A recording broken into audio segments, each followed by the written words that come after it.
مخبيها عليا. امي مش محتاجه حاجه، لا لكلامي ولا لهديه. علمتني حاجات كتير بالسنين مش بالدراسه، بالوراثه اللي علم فيها علم برضه فيا. اللي ما قالتهوش امي ليا شيء تعبني، ليها رب وعن رضاها هيحاسبني، وده حسابه مش شويه. هي كانت عامله حساب اللحظه دي، اما انا يا للاسف كنت من الناس اللي صدقت في البتاعه اللي عايشين فيها دي، بيسموها دنيا. من لا شيء خلتني واحد، والزمان اهو عدى فيا طفل كنت بعود ساند على اللي عمره ما مال عليا. الزمن خلاني جاهد، والسنين غمت عينيا. هي صدرها كان خدة وطرح قلبها كان مودة، وطرح قلبي كان أسير. اللي ما قالتوش أمي ليا إنها صبرت عليا لما عشت سنين بخيرة، كبرت سوتها بغيرة. كان لابد أعمل حسابي، شفتها بطلعت شبابي، كنت مخانقة ما كانتش فارقة. أنزل أخرج أسرح أمشي، لما بتكلم أشوح كنت أدور وشي أقف.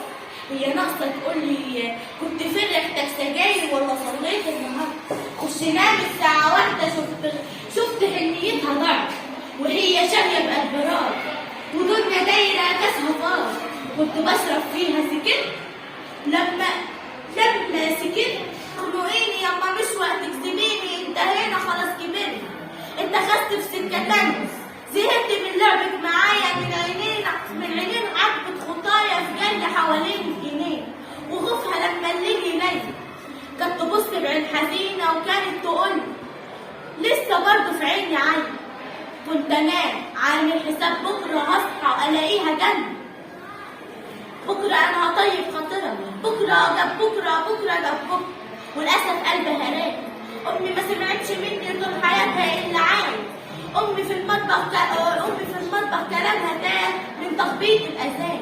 كنت سامع صوت جرسنا لما تليفوننا يرن، رد يا ابني من اللي طالب. عمري ما اهتميت بسن. كنت اعلي صوت الاغاني، وكنت ليه دايما اناني، وكنت تعبتني بقولت يا ابني محتاجه لسن.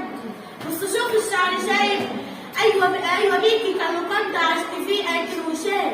عمري ما اهتميت بحاجه. امي تفتح، امي تقفل، امي تمسح، امي تغسل، امي تطبخ، امي تغسل، امي تعمل كل حاجه. من رضاعه لحد وقت كنت بكبر سنتي وهي احساس الشبه. اللي ما قالتوش بليه شيء تعبني.